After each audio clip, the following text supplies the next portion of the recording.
देख रहे हैं के न्यूज इंडिया। मैं हूं आपके साथ तन्वी सक्सेना। बुलेटिन की शुरुआत करेंगे राजधानी दिल्ली की खबर से। दिल्ली से अहम जानकारी आपको बता रहे हैं। आज से 2 दिवसीय गुजरात दौरे पर रहेंगे प्रधानमंत्री नरेंद्र मोदी। शाम को गुजरात के राजभवन में करेंगे बैठक। श्री सोमनाथ ट्रस्ट की बैठक में करेंगे अध्यक्षता। बड़ी जानकारी आपको बता रहे हैं। 2 दिवसीय गुजरात दौरे पर रहेंगे प्रधानमंत्री नरेंद्र मोदी।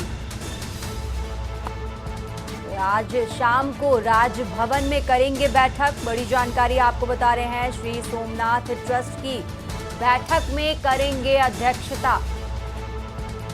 बड़ी जानकारी आपको बता रहे हैं। आज से 2 दिवसीय गुजरात दौरे पर रहेंगे प्रधानमंत्री नरेंद्र मोदी और शाम को गुजरात के राजभवन में करेंगे बैठक। श्री सोमनाथ ट्रस्ट की बैठक में करेंगे अध्यक्षता। बड़ी जानकारी आपको बता रहे हैं। 2 दिवसीय गुजरात दौरे पर हैं पीएम मोदी।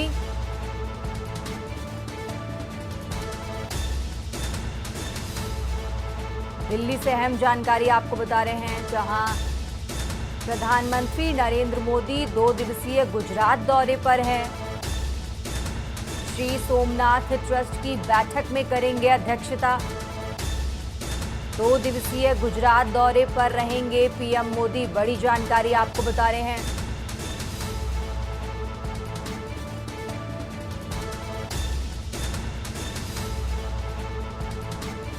आज शाम गुजरात के राजभवन में श्री सोमनाथ ट्रस्ट की बैठक में करेंगे अध्यक्षता।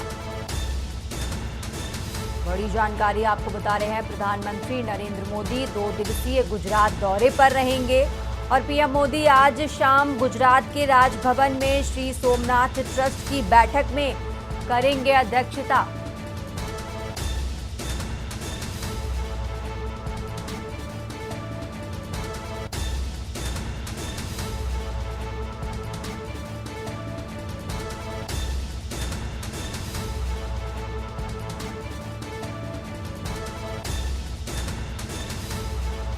बड़ी जानकारी आपको बता रहे हैं। आज से 2 दिवसीय गुजरात दौरे पर रहेंगे पीएम मोदी। शाम को गुजरात के राजभवन में बैठक करते नजर आएंगे। तो वहीं श्री सोमनाथ ट्रस्ट की बैठक में अध्यक्षता करेंगे पीएम मोदी। बड़ी जानकारी आपको बता रहे हैं। 2 दिवसीय गुजरात दौरे पर प्रधानमंत्री नरेंद्र मोदी।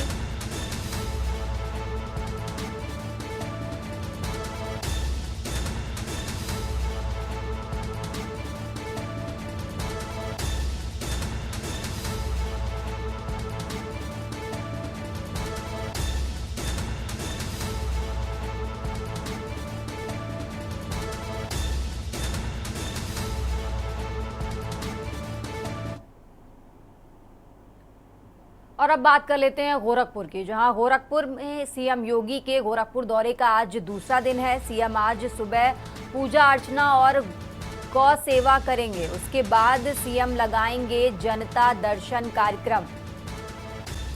साप्ताहिक पुण्यतिथि कार्यक्रम में आज से शुरू होगा। आज से समसामयिक विषयों पर होगी संगोष्ठी। बड़ी जानकारी आपको बता रहे हैं। मुख्य अतिथि हरिवंश नारायण सिंह होंगे शामिल। राज्यसभा के उपसभापति हैं हरिवंश नारायण सिंह। गोरखनाथ मंदिर में है पुण्यतिथि कार्यक्रम का आयोजन। बड़ी जानकारी आपको बता रहे हैं। राज्यसभा के उपसभापति हैं हरिवंश नारायण सिंह, जो मौजूद रहेंगे और गोरखनाथ मंदिर में पुण्यतिथि कार्यक्रम का आयोजन किया गया है। और सीएम योगी के गोरखपुर दौरे का आज दूसरा दिन है और इसी से जुड़ी बड़ी जानकारी आपको बता रहे हैं। सीएम आज सुबह पूजा अर्चना और गौ सेवा करते नजर आएंगे। उसके बाद सीएम योगी लगाएंगे जनता दर्शन कार्यक्रम, जहां लोगों की बातें सुनेंगे। लोग उनकी फरियाद क्या है, वो क्या चाहते हैं। जनता दर्शन कार्यक्रम में सीएम योगी जनता से रूबरू होते नजर आएंगे। और उसके बाद आपको बता दें, गोरखनाथ मंदिर में पुण्यतिथि कार्यक्रम है, जिसमें मौजूद नजर आएंगे सीएम योगी। साथ ही राज्यसभा के उपसभापति हरिवंश नारायण सिंह भी मौजूद रहेंगे। बड़ी जानकारी आपको बता रहे हैं।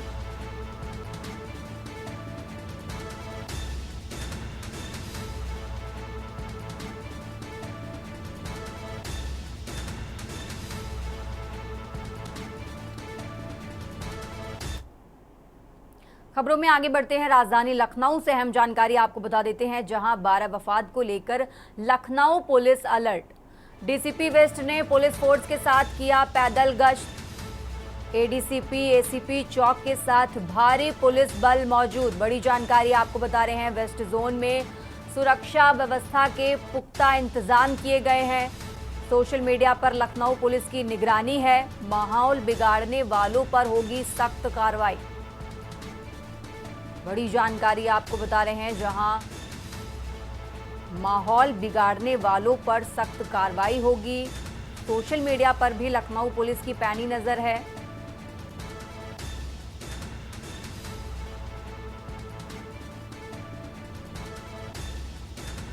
राजधानी लखनऊ से अहम जानकारी आपको बता रहे हैं, जहां 12 वफात को लेकर Lucknow police alert. DCP waste ने पुलिस फोर्स के साथ किया पैदल गश्त। एडीसीपी एसीपी चौक के साथ भारी पुलिस बल मौजूद। बड़ी जानकारी आपको बता रहे हैं, वेस्ट जोन में सुरक्षा व्यवस्था के पुख्ता इंतजाम किए गए हैं ताकि कहीं भी किसी तरह की स्थिति ना बिगड़े। और साथ ही सोशल मीडिया पर भी पुलिस की पैनी नजर है। माहौल बिगाड़ने वालों पर कड़ी कार्रवाई की जाएगी।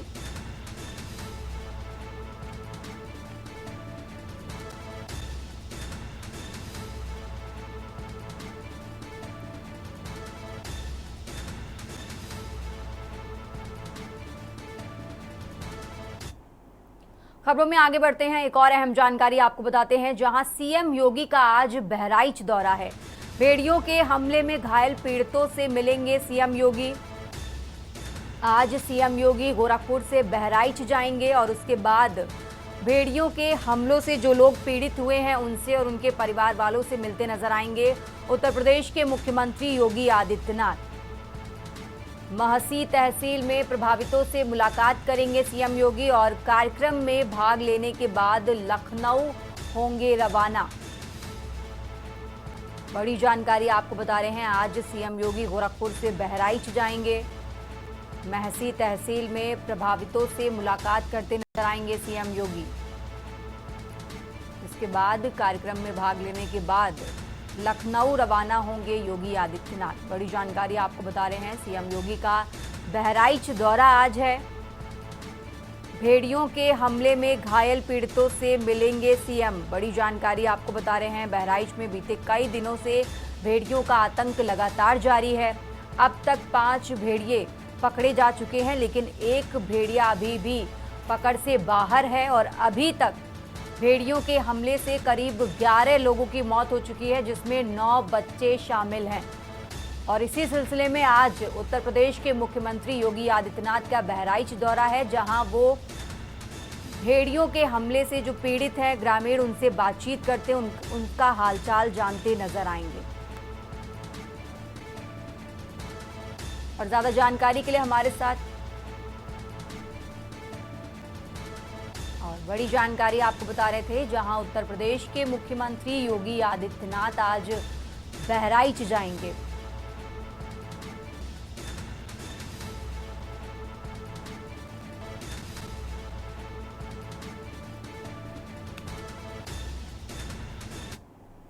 खबरों में आगे बढ़ते हैं। राजधानी लखनऊ से एक और अहम जानकारी आपको बता रहे हैं, जहां ट्रांसपोर्ट नगर में बिल्डिंग गिरने से जुड़ा मामला है।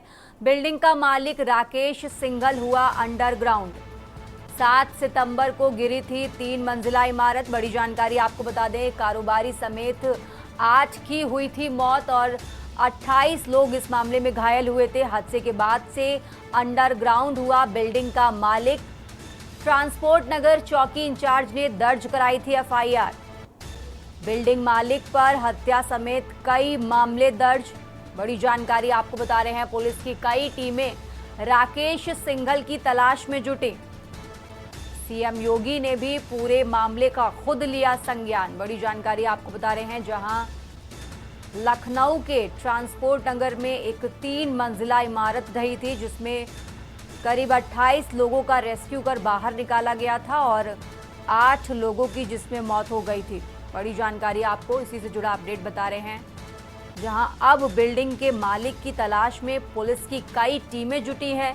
पुलिस की कई टीमें राकेश सिंघल की तलाश में जुटी हैं।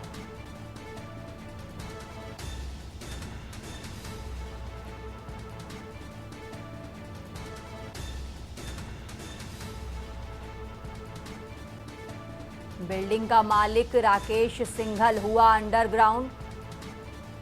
ज्यादा जानकारी के लिए हमारे साथ भरत शेट्टी जुड़ गए हैं। भरत, अभी तक बिल्डिंग का मालिक फरार है, उसके ऊपर एफआईआर भी दर्ज हो गई है, क्या लगता है कब तक उसकी गिरफ्तारी हो पाएगी? देखिए, जब से ये हादसा हुआ था उसके बाद ट्रांसपोर्ट नगर चौकी इंचार्ज ने जो बिल्डिंग के मालिक के खिलाफ मुकदमा दर्ज करवाया था, जिसमें लिखा था कि 7 तारीख को जो हादसे में 8 लोगों की लगभग मौत हो गई थी, 8 लोगों की मौत हो गई थी, 28 लोग लगभग घायल थे। तो गैर इजाजती हत्या में मुकदमा दर्ज किया था और कई गंभीर धाराएं भी लगाई गई थी। फिलहाल सबसे पुलिस की टीम तलाश कर रही थी। ये राकेश सिंघल है जो बिल्डिंग के ओनर थे। फिलहाल जब से तमाम टीमें लगाई गई थी, लेकिन बड़ी बात है कि लगभग 7 से 8 दिन हो चुके हैं, अभी भी जो राकेश सिंघल है वो पुलिस की गिरफ्त से दूर है। अब तमाम जो ट्रैक लगाए गए थे, मोबाइल उसका ऑफ है। कई एंगल से पुलिस जांच पड़ताल करके उनके रिश्तेदारों से और कई लोगों से पूछताछ कर चुकी है, उनके बारे में जानकारी जुटा रही है, लेकिन अभी भी जो राकेश सिंघल है वो अंडरग्राउंड है। पुलिस की जो तमाम टीमें हैं वो लगाई गई हैं, टीमों को और बढ़ाया गया है और सख्त आदेश दिए गए अधिकारी द्वारा जल्द से जल्द राकेश सिंघल की गिरफ्तारी हो। पूरे मामले का उत्तर प्रदेश के मुख्यमंत्री योगी आदित्यनाथ ने संज्ञान लिया था।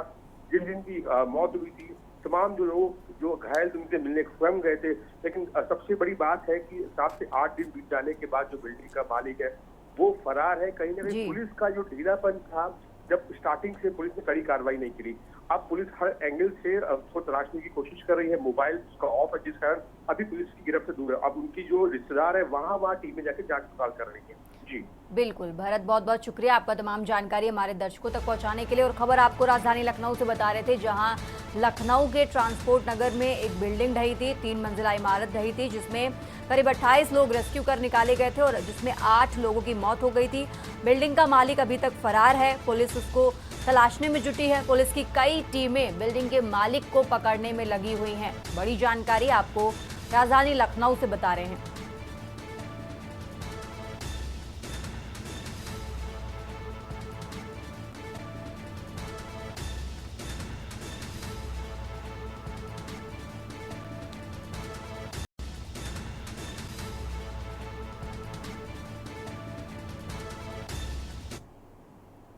रुक करते हैं अगली खबर का। बरेली से खबर आपको बता रहे हैं, युवक के साथ हथियार बंद बदमाशों ने की लूट। बदमाश 52,000 रुपए की नकदी लेकर हुए फरार। विरोध करने पर दबंगों ने युवक को जमकर पीटा। बरेली से खबर आपको बता रहे हैं, घायल युवक जिला अस्पताल में कराया गया भर्ती। पुलिस ने मामला दर्ज कर जांच की शुरू। इज्जतनगर थाना क्षेत्र के विलय धाम का मामला आपको बता रहे हैं। ज्यादा जानकारी के लिए हमारे साथ ब्यूरो चीफ शानू कुमार जुड़ गए हैं। शानू, पूरा मामला क्या है, अभी तक इस पूरे खबर पर क्या अपडेट आपके पास? देखिए तन्वी, ये पूरा मामला इज्जतनगर थाना क्षेत्र के विलयधाम का है, जहाँ पर जो एक युवक है मुस्लिम समुदाय से ताल्लुक रखता है, वो कलिया शरीफ जो है दरगाह है सहारनपुर के पास, वो वहां जा रहा था और उसी दौरान उसकी जो रेकी कर रहे थे 2 युवक, वो हथियारबंद बदमाश थे और वो उन्होंने जो है जब जहाँ सुनसान जगह देखी, यानी कि जो विलयधाम इलाका है वो जंगली इलाका है, वहां पर जाकर के उसको रोका और उसके साथ बदतमीजी करने के बाद उसको जमकर पीटा है। और जितने भी उसके पास रुपए थे, जितनी युवक के द्वारा रकम बताई जा रही है, करीब 52,000 रुपए की रकम लेकर के जो दोनों बदमाश थे वो फरार हो गए। फिलहाल जो जैसे ही वो पूरी सूचना जो है उसने पुलिस को दी, तो पुलिस जो है छानबीन में जुटी हुई है। वहां के जो सीसीटीवी कैमरास लगे हुए हैं, यानी कि जो जंगली इलाका है वहां पर सीसीटीवी कैमरास हैं और जो हाईवे है वहां पर भी कैमरे लगे हुए हैं। उसके आधार पर पुलिस जो है बदमाशों की तलाश कर रही है। फिलहाल पुलिस ने जो है लूट के आधार पर मामला दर्ज कर लिया है। इज्जतनगर थाना क्षेत्र की पुलिस जो है जांच में जुटी है। बिल्कुल शानू, जैसे आपने बताया कि सीसीटीवी कैमरा भी लगा हुआ है, तो करीब कितने बदमाश होंगे जिन्होंने इस लूट की वारदात को अंजाम दिया है? देखिए तभी जो 2 बदमाश थे वो अपने मोटर बाइक से आए थे और उन्होंने जो है बीच रास्ते पर रोक करके युवक के साथ बदतमीजी की और उसके बाद ही जो है जमकर पीटा और जितने 52,000 रुपए की रकम लूट करके फरार हो गए। फिलहाल जो दोनों बदमाश है उनका हुलिया जो है सामने आने वाला है, यानी कि पुलिस जो है, पुलिस के सूत्रों की बात करें तो जो दोनों की तलाश की जा रही थी वो निकल करके सामने आ गई है और जल्द ही पुलिस उनकी गिरफ्तारी की बात कह रही है। जी शानू, बहुत बहुत शुक्रिया आपका तमाम जानकारी हमारे दर्शकों तक पहुंचाने के लिए। और खबर आपको बरेली से बता रहे थे, जहां करीब 52,000 की लूट का मामला है। बदमाशों ने 52,000 रुपए लूटे हैं और पुलिस फिलहाल इस पूरे मामले पर जांच पड़ताल कर रही है। बरेली से अहम जानकारी आपको बता रहे थे। रुकेंगे आज छोटे से ब्रेक के लिए, जल्द हाजिर होंगे। आप देख रहे हैं के न्यूज, खबरों का सारथी। ब्रेक से वापस आ गए हैं। लखनऊ से अहम जानकारी आपको बता रहे हैं, जहां उत्तर प्रदेश में 5 डिप्टी एसपी के तबादले किए गए हैं। आपको बता दें, अमित सक्सेना को कुशीनगर जिले में मिली तैनाती, राजवीर सिंह गौर को बांदा जिले में मिली तैनाती। बड़ी जानकारी आपको बता रहे हैं, युवराज सिंह को बुलंदशहर में मिली तैनाती। लखनऊ से अहम जानकारी आपको बता रहे हैं, जहां उत्तर प्रदेश में 5 डिप्टी एसपी के तबादले किए गए हैं। योगेंद्र कुमार को अयोध्या जिले में मिली तैनाती। एक एक करके हम नाम भी आपको बता रहे हैं। दिलीप सिंह को सीओ LIU अलीगढ़ बनाया गया है। उत्तर प्रदेश में 5 डिप्टी एसपी के तबादले किए गए हैं। ज्यादा जानकारी के लिए शिवा शर्मा हमारे साथ जुड़ गए हैं। शिवा, आखिर तबादले क्यों किए गए, इसको लेकर क्या जानकारी आपके पास?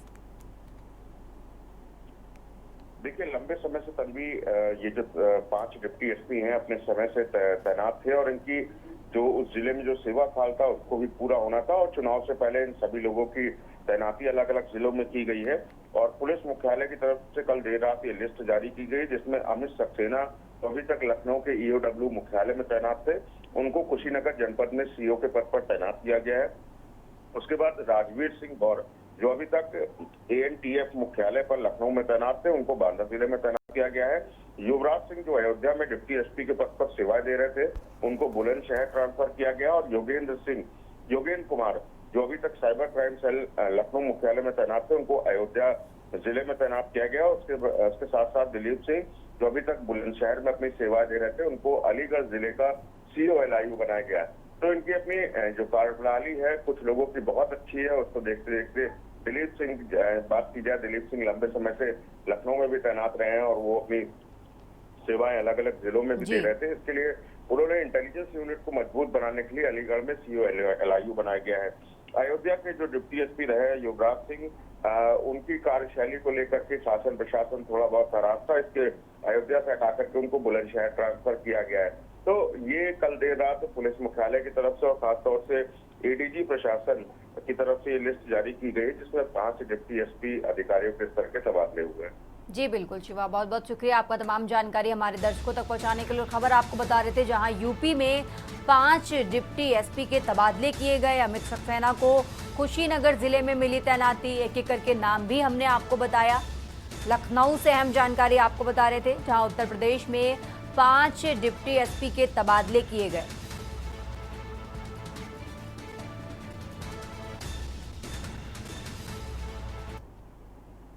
और अब बात कर लेते हैं दिल्ली की। राजधानी दिल्ली में देर रात रनहौला इलाके में चली ताबड़तोड़ गोलियां।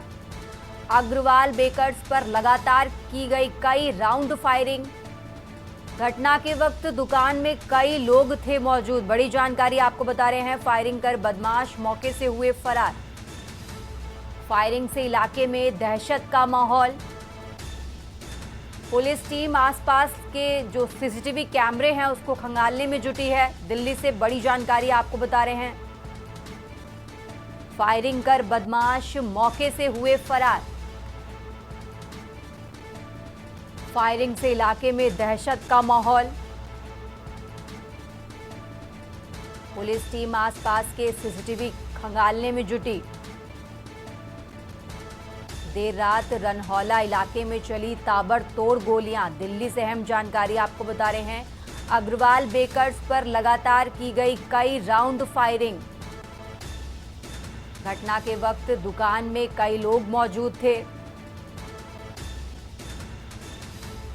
फायरिंग कर बदमाश मौके से हुए फरार।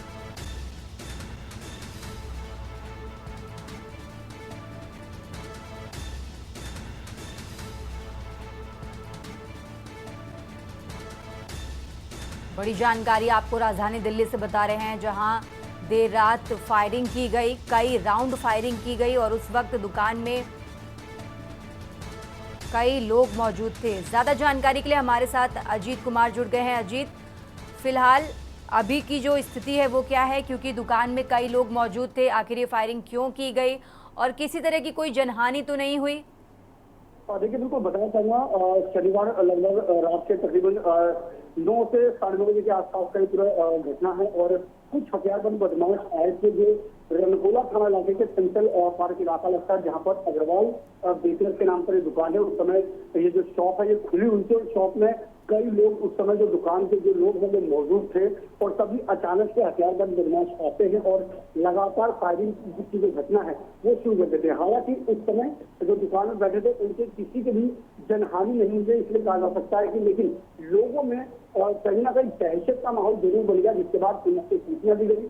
पुलिस टीम जो है वो मौके पर पहुंचे, आसपास के जो सीसीटीवी फुटेज है वो खंगाले जा रहे हैं और अब सीसीटीवी फुटेज के आधार पर पता लगाया जाएगा कि आखिरकार ये लोग कौन से, इनके जो तार है वो आखिरकार किसके लिए है, क्योंकि अभी तक किसी भी ऐसे, चाहे वो गैंगस्टर्स की बात करें या कोई ऐसे, किसी ने भी उनको जिम्मेदारी नहीं ली है। हालांकि जिस तरीके से देर रात को एक बेकर पर गोली चलाई जाती है, उससे ये अंदाजा लगाया जा रहा है कि हो सकता है ये कोई या तो आपसी रंजिश या फिर कोई रंगदारी के लिए जो फायरिंग की घटना वो अंजाम दी गई। लेकिन फिलहाल ये कहा जा सकता है कि पुलिस जांच के बाद ही साफ सफाई और अभी की स्थिति फिलहाल सामान्य बन गई है। जी बिल्कुल अजीत, बहुत बहुत शुक्रिया आपका तमाम जानकारी हमारे दर्शकों तक पहुंचाने के लिए। खबर आपको राजधानी दिल्ली से बता रहे थे, जहां देर रात कई राउंड फायरिंग की गई और उस वक्त दुकान में कई लोग मौजूद थे। राहत भरी बात यह है कि किसी की जनहानि नहीं हुई। और अब सीधा रुक करते हैं पीलीभीत का। पीलीभीत से अहम जानकारी आपको बता रहे हैं, बाढ़ के पानी का कहर लगातार जारी। 20 मीटर सड़क बहने से आवागमन पूरी तरह ठप। मझोला से सितारगंज जोड़ने वाला संपर्क मार्ग टूटा। बाढ़ के पानी से सड़क बह जाने से यातायात प्रभावित। बड़ी जानकारी आपको पीलीभीत से बता रहे हैं, जहां बाढ़ के पानी से सड़क बह गई। कैलाश नदी में अधिक पानी आने से बह गई सड़क। 1 दर्जन गांवों के लोगों का संपर्क टूटा। अमरिया तहसील क्षेत्र के बिरहैनी गांव का मामला आपको बता रहे हैं। बाढ़ के पानी का कहर लगातार जारी। 20 मीटर सड़क बहने से आवागमन पूरी तरह ठप। मझोला से सितारगंज जोड़ने वाला संपर्क मार्ग टूटा। बाढ़ के पानी से सड़क बह जाने से यातायात प्रभावित।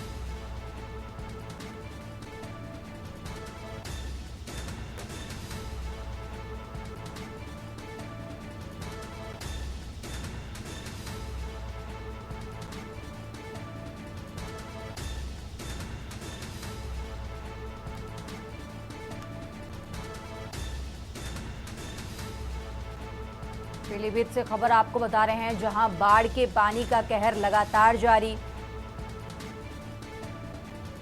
20 मीटर सड़क बहने से आवागमन पूरी तरह ठप। मिझौला से सितारगंज जोड़ने वाला संपर्क मार्ग टूटा। बाढ़ के पानी से सड़क बह जाने से यातायात प्रभावित।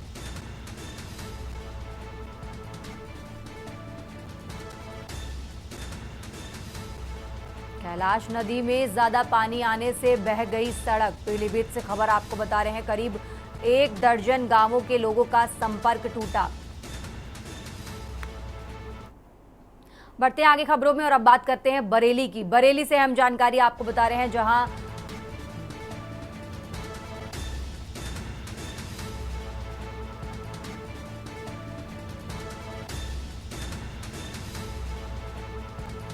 स्वास्थ्य विभाग का निजी अस्पताल पर छापा। बरेली से अहम जानकारी आपको बता रहे हैं, भारत हॉस्पिटल पर मारा टीम ने छापा।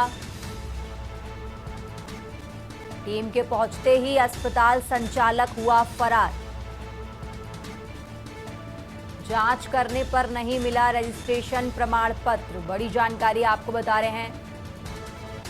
ज्यादा जानकारी के लिए हमारे साथ ब्यूरो चीफ शानू कुमार जुड़ गए हैं। शानू, क्या इसकी पहले से शिकायत मिल रही थी जिस वजह से छापा मारा गया, और फिलहाल क्या क्या वजह सामने निकल कर आई हैं? शानू, देखिए तन्वी, लगातार जो स्वास्थ्य विभाग है वो लगातार अब सतर्कता बरतता हुआ नजर आ रहा है। लगातार जो सामाजिक संगठन है उनकी तरफ से शिकायतें की जा रही थी तमाम तहसीलों में और गांव देहात क्षेत्र में अवैध रूप से हॉस्पिटल नर्सिंग होम संचालित है। तो उसके बाद कहीं ना कहीं जो स्वास्थ्य विभाग है वो एक्शन में नजर आ रहा है और रातों में भी इस टाइम जो है चेकिंग लगातार की जा रही है। तो कहीं ना कहीं जो आंवला तहसील का जो एक भारत हॉस्पिटल है वो लगातार लंबे समय से जो है चल रहा था और जो वहां पर संबंधित प्रमाण पत्र होते हैं, यानी कि रजिस्ट्रेशन की बात की जाए, जितने भी एनओसीज होती हैं वो उसके पास नहीं थे और उसकी भी लगातार शिकायतें मिल रही थी। पहले भी उस हॉस्पिटल में कई हादसे हो चुके हैं, उसके बावजूद भी कहीं ना कहीं कार्रवाई नहीं हो रही थी। लेकिन अब जो है स्वास्थ्य विभाग की टीम ने जो है टीम गठित होकर के उस पर छापा मारा। तो कहीं ना कहीं जैसी ही टीम पहुंचती है तो जो अस्पताल संचालक होता है और जो नर्सिंग स्टाफ होता है वहां मौके से फरार हो जाता है और उसी के बाद हॉस्पिटल पर जो स्वास्थ्य विभाग की टीम है वो एक नोटिस चस्पा करके आती है और जो संचालक का नाम है उसके खिलाफ जो है एक नोटिस देती है। तो कहीं ना कहीं अभी 3 दिन का समय दिया गया है। 3 दिन में अगर सारे रजिस्ट्रेशन से संबंधित कागज नहीं वो उपलब्ध कराते हैं सीएमओ दफ्तर में, तो कहीं ना कहीं जो चीज की कार्रवाई जो है हॉस्पिटल के खिलाफ। बिल्कुल शानू, बहुत बहुत शुक्रिया आपका तमाम जानकारी हमारे दर्शकों तक पहुंचाने के लिए। और खबर आपको बरेली से बता रहे थे, जहां स्वास्थ्य विभाग की टीम ने निजी अस्पताल पर छापा मारा और जांच करने पर नहीं मिला रजिस्ट्रेशन प्रमाण पत्र।